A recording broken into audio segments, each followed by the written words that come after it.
okay? It's happening, it's happening.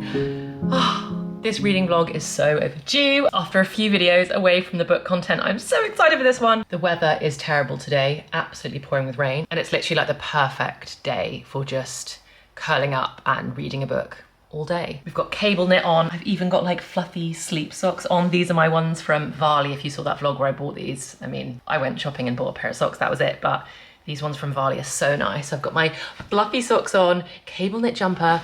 I could not decide between a chai and a coffee. So I've ended up with some weird hybrid where I've made a coffee and I've poured some chai syrup into it.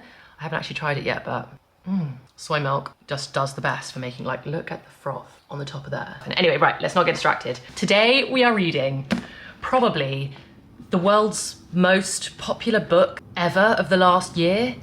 I don't know if that's 100% accurate, but if it's not the top most popular book over the last year, it's gotta be up there with one of them. And that is, of course, Fourth Wing.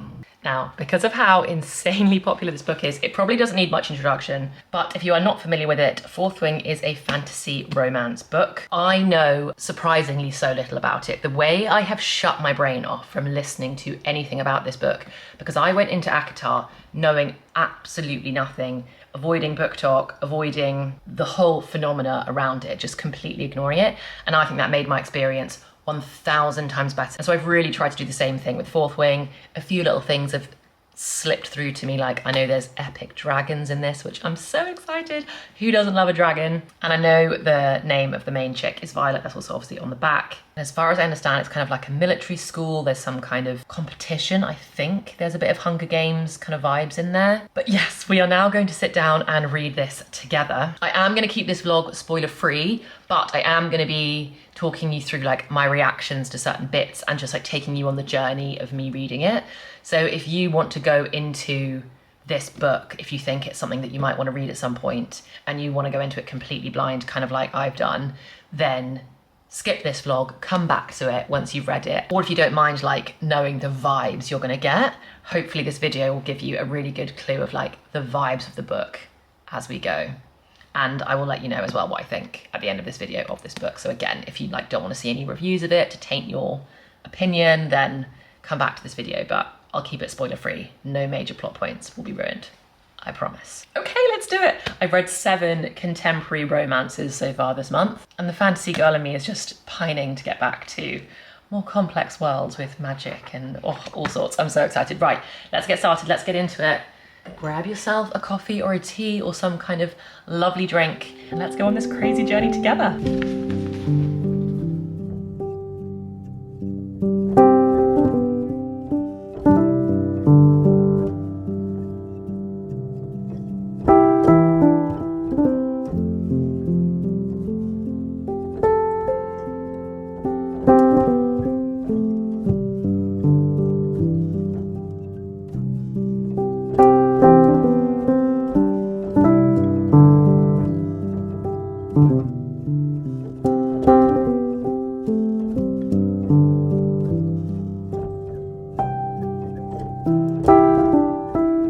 Okay, so somehow my plans of a day full of sitting and reading and just burning through loads of this book was completely wishful thinking.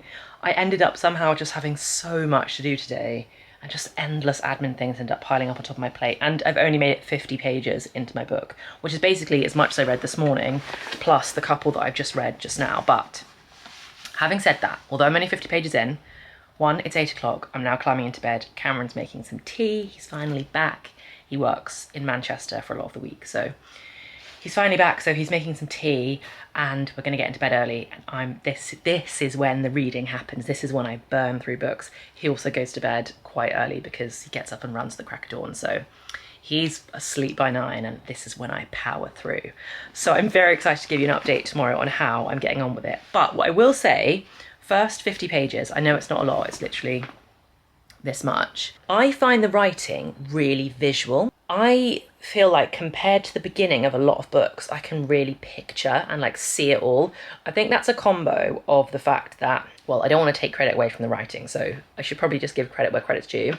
But I also think that when I read all of the ACOTAR books and all of the Throne of Glass books and all of the Crescent City books, although I don't know if there is, and the Crescent City books as well, I read them all on my Kindle, and so I couldn't look at the map properly at the beginning, whereas this time I really like turned page by page. I always love reading like the dedications and the acknowledgements of books. Maybe I'm weird, but I literally read the entire book. And so I could really study the map, which I think has made such a big difference. I don't know, it's really like picturing Violet doing everything she's doing, even in the first 50 pages. I don't know, I can really picture it. So yeah, I'm enjoying it. It's not like gripped me yet, but it's 50 pages, it's early days, and the fact that I can really imagine all of the characters and I can imagine the military academy that they're in and the first kind of like trial that they did to kind of get accepted into the military academy. I think it's a really good sign that I could just like really, really picture it. So yeah, I'm not stressed just yet. I know that sounds pathetic, but I was honestly like putting off reading this book for so long.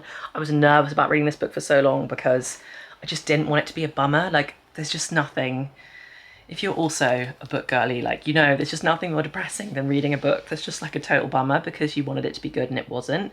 And I just had these fears that Fourth Wing is like so hyped. Yeah, it's good. I'm enjoying it. Very little to say so far. I'm now going to get all of my makeup off. I'm going to crawl into bed and I'm going to dedicate the next couple of hours, hopefully, to just binging through some of this, because the way you binge a book and the vibes you set make all the difference for enjoying a book, I swear. If you've got like a tea or a coffee, you've lit a candle, or you're like somewhere cozy and you're wearing comfy clothes and you just like sink into the vibes and you've got good dedicated time to enjoy it, you're going to enjoy your book so much more. So that's exactly what I'm going to do this evening. I'm very excited for it. I'm knackered after a long day. But anyway, I will see you in the morning once I've read a little bit more and I'll update you then. Good night.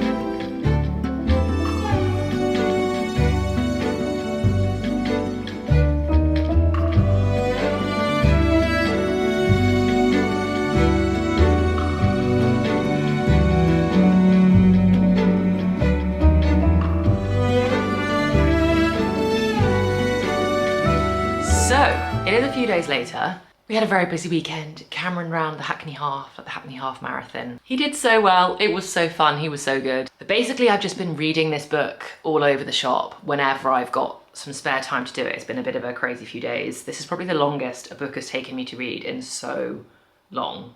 Probably this whole year. Like, it's probably going on a week now since I started this book, which for me is very long for just one book.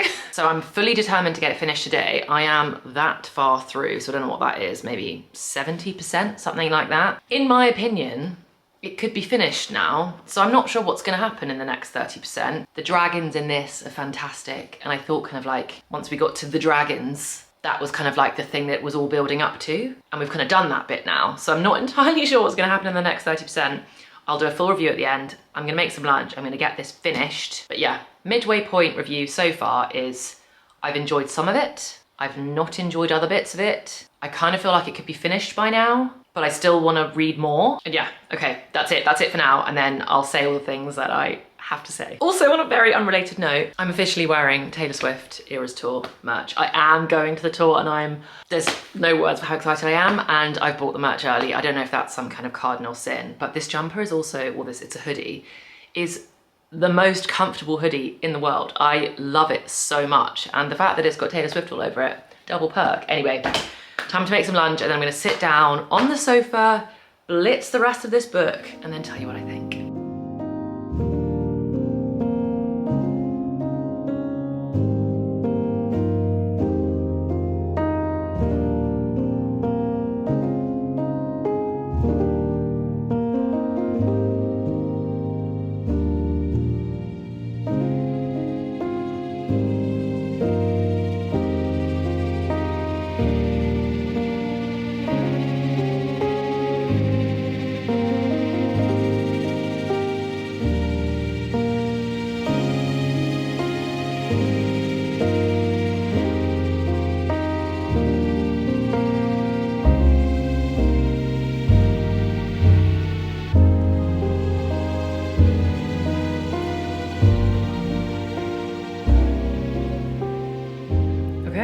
this is lunch. I'm honestly eating this about 1,000 times a week at the moment.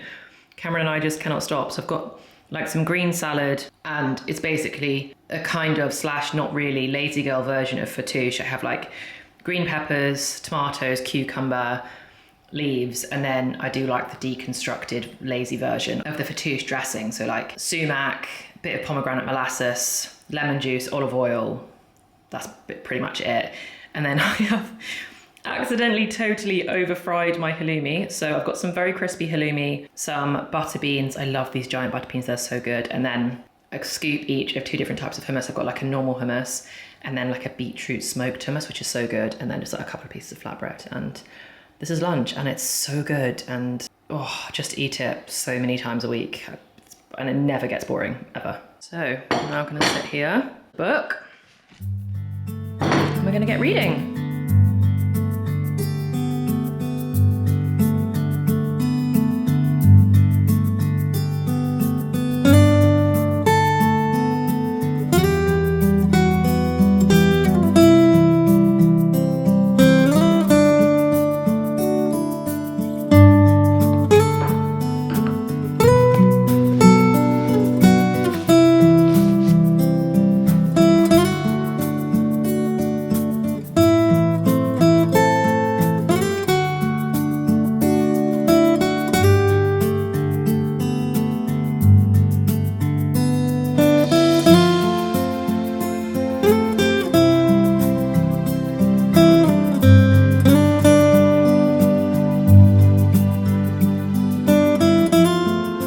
Guys, I'm failing so hard at this book.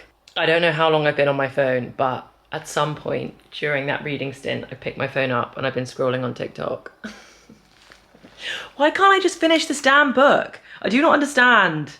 There's so much of it that I enjoy, but also there's stuff that I clearly don't because it's just not gripping me. On a very unrelated note, for those of you that like the book content, that are here for the book content, I have created a BookTok account. So come find me on TikTok, Ellen Alice Miller, like the same channel handle that I've got for this and same for my Instagram. But the TikTok is going to be just books. I need an outlet that's just books so that I can still keep vlogging other elements of my life on YouTube and this just doesn't get completely consumed by my hobby. So yeah, if you're here for the book stuff, and you love them as much as I do, come follow me on BookTok because I need some friends over there. It's so scary starting a new channel completely like from scratch. So come hang out with me. But anyway, I've ended up in a BookTok hole. And the problem is that when you end up on BookTok, all that you get served with are reminders of Reese and Cassian and Rowan. And I'm just like, to be fair, I do like Xaden. He kind of is cool, kind of. He just feels young. I don't know. He's not a 500-year-old fairy that like, I don't know, it's just a different league. Right, anyway, I'm gonna get up. I'm gonna go put on an episode of Bridgerton because I actually desperately need to sort out the second bedroom because Sunday's video is gonna be a full tour of the second bedroom that I've been renovating very, very slowly over the last, I don't know, month probably. And I've been vlogging doing that over that entire time. And in the second room is where my library, my bookshelf is that I'm going to be calling a library to make myself feel like I'm in Beauty and the Beast. But yeah, that is where the bookshelf is. That's where the library is. And I've kind of redone that whole room. So I'll be able to start actually showing you me enjoying that space in the book vlogs as soon as I've kind of shown you that full transformation. So I'm going to go do some final tidying up of that room so that I can finish filming that over the next couple of days. And then once I've had another little spurt of energy, I'm going to sit down and read a bit more of Fourth Wing. We're so close, guys. We're so close to the end. I'm hoping there's going to be like a spurt, the same way that SJM ends her books in their like the last 10%, just like everything goes wrong in the best way, and you're just obsessed. That's what I'm hoping is going to happen any minute now in Fourth Wing, and then I'm just going to smash through the end of it. Anyway, let's see. I'll be back as soon as I'm ready to pick up the book again. I'll be back. Okay, we did it. It's officially all finished. Before I dive into my review, I just want to say quickly, I know people can get very passionate about books, and this one in particular is very popular. So if this is your favorite book in the entire world and you don't want to hear any criticism on it, honestly, you don't need to. I would skip the rest of this because I do have some negative things to say about this book, unfortunately. And I have seen firsthand in comments of other videos how passionate people can get about their favorite books, and they just don't want anyone saying anything negative about it, which is totally fair enough, because I've got my favorite books, and if people have negative things to say about them, I just don't want to hear it. So you can just skip this. But with all that being said, for those of you that do want to know my thoughts on Fourth Wing, I'm going to dive straight to my overall rating, which as of right now is 3.5. The bits about this book that I really enjoyed. I mentioned at the start of this video, I think Rebecca Yarros is quite good at visually describing what is going on. So I could really picture the military academy, I could really picture it when they were doing the trials, I could picture the landscape, I could picture what the characters looked like, I could picture the dragons, and that is not something that I can always say for books, so I think that is a really nice selling point. I also think that there is typically a lot of criticism that this book follows a plot that is a mishmash of like copies of books that have already been done before. So the fact that there's quite a strong Hunger Games kind of element to this. To me, this was kind of a cross between ACOTAR. There's quite a lot in here that I feel is very similar to ACOTAR, Hunger Games, and if you've seen the movie How to Train Your Dragon, it's also quite a lot like that as well. But I actually think the combination of how all those things come together do make this for being a really unique story. Personally, I haven't read before about how you get your magic from dragons, which is really cool, and the way that the dragons and the people kind of work harmoniously together to protect the land. I just think all of that is actually genuinely quite unique, or it was to me anyway, and I really enjoyed that. However, things for me that just I struggled with. First of all, I feel like these days I'm purely judging books on how often I roll my eyes, and there were quite a few times in this where I just couldn't help it. My eyes rolled into the back of my head and I just thought, oh, for goodness sake, like that's just not realistic. I think that the way that dialogue between characters is written is not an accurate representation of how they would actually speak, or the things they'd actually say, or the way they'd actually interact with each other. I think that generally speaking, the romance element of this, for me, again, this is all totally my own personal opinion, is not written very well, or it's not written in a way that suits me personally. What I mean by that is I just don't think it's believable that it's trying to tell a kind of enemies to lovers trope. That's the kind of storyline that it's going with. But it's really clear really early on that they're not enemies, and that the male love interest is like does all of these things to like protect her and save her and train her, and she keeps being like, oh yeah, but he hates me, and I'm like, well, obviously no, he doesn't. Like, obviously he doesn't. And then he'll do something really blatantly obvious, like kiss her forehead or leave her flowers or something like that. And she'll be like, oh yeah, but he can't mean it. But he can't mean it because he hates me. And I'm like, okay, but he clearly doesn't hate you. And so I just find that kind of thing like a bit irritating. My only defense of that is that they are young, and maybe this is more of an accurate representation of like a young relationship, where like knowing how to communicate and knowing how to be honest with each other is something still new. And I am probably guilty of reading a lot of romance books where either they're very young but actually have very mature ways of managing emotions and dealing with them, or books where the people that are in love are slightly older. So maybe actually this is just a more true representation of young love, and actually I find it a bit irritating. I also think it's very difficult to write a book in the first person. I think first person novels I just think it's a very difficult thing to get to do well and to do right. And personally, I prefer books written in the third person as a result. I think Bride by Ali Hazelwood was written very well in the first person. This, I think, struggles a little bit more. I think Ali Hazelwood is really good at getting that kind of internal dialogue that you would kind of naturally have in your own head about what's going on or what you're thinking. Ali Hazelwood's writing is quite erratic and slightly chaotic, which I think lends itself really well to that internal dialogue, first person style of writing. Whereas I think in this book, the first person, it just didn't feel like a realistic thought process that somebody would have. And I just think overall, I didn't especially care about the relationship in this.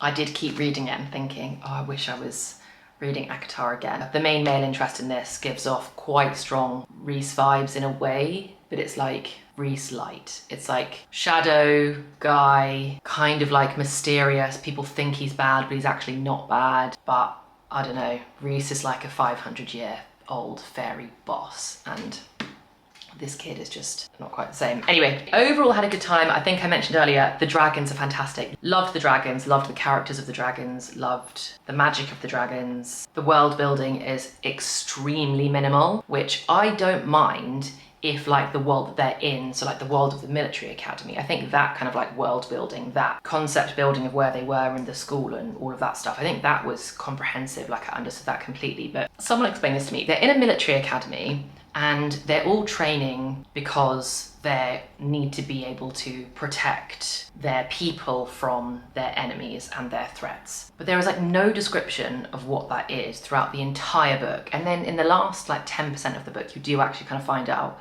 what that is and what that threat is. But for 90% of the book, I just found myself feeling frustrated that there was no discussion at all of like what that enemy was that we were all desperately training to fight against. I also understand why you would have competitions that risk killing off so many of your potential military cadets. If you like really need them for the war effort, that's just not realistic. In a normal war effort where like conscription is needed to try and boost numbers in your military, you would not let the cadets just like kill each other willy-nilly for fun because they get a kick out of it. Like that is just not, you need those people. That should be like an absolute no. Anyway, so I have some criticisms, but I did actually enjoy it. Like I had a good time. I think I'm not going to rush to Iron Flame. I think it could be a really good one for me to listen to on audiobook actually, because I kind of want to know what happens next. But when I was kind of halfway through reading this, I thought I'm kind of comfortable just leaving it here when I finish this. But the last 10% did kind of do that Sarah J Maas thing, which I'm not saying is just for Sarah. I'm sure loads of other authors do it as well, but there was a whole lot that went down in the last 10%, and I really wanted an audiobook to listen to. Overall, would I recommend you read it? I think if you haven't read a lot of fantasy before, and it's going to be one of your first ever fantasy books, then yes. Otherwise, I think you might be a little bit disappointed. I think my overall sentiment towards this book is it had so much potential, and I feel like it just slightly fell short. But it is the first book of a 5-book series, and we know, you know, Throne of Glass was like one of my most favourite series ever. I mean, just mind-blowingly good. And the first, what, like 3 books of that were quite slow. So if we can forgive the first 3 books of Throne of Glass and still claim it was our most favourite series ever, you never know, things could really change. But yeah, I think the writing has just put me off a little bit too much. There were too many like slightly cringe bits for me. So yeah, 3.5/3.75, and I think that is a wrap on Fourth Wing. Next up on my list, we are diving back into the world of very summery romances for the month of June. So I'm going to do a video with my May wrap up and my June TBR, which I'm so excited to nail down. That'll be coming probably next week. We're basically nearly in June, which is terrifying. Next on my list from the fantasy world is Powerless by Lauren Roberts. That one I'm very excited about because I read the first few pages of it and then put it down, and I really liked the first few pages. And I thought the writing of the first few pages was really good. So I'm really excited about Powerless. I have very high hopes. But yeah, as I mentioned, if you like the book content, come follow me on TikTok. I need some of you guys to come hang out with me over there. And let me know your thoughts on Fourth Wing. I know it's such a polarizing one. I really hope I haven't bummed anybody out that absolutely loves this book. If you do absolutely love it, that is awesome. There are so many people that can't stand ACOTAR and absolutely hate it and think it's awful, and I love it. So we're all completely entitled. That's the coolest thing about books. That's the coolest thing about art, is that it's so subjective, and wouldn't life be so dull if we all liked the exact same things? Categorically it would. So that is all part of the fun, that we all get to have our own take on everything that we consume. But thank you so much for watching. Although it was a bit of a complicated one and I felt like my feelings were like constantly being pulled in different directions of like, oh, do I love this? Do I hate this? I actually had so much fun reading Fourth Wing, and I'm so excited to pick up my next book. But with that, I hope you all are having such a lovely week, and I truly cannot wait to see you in the next one. Bye guys.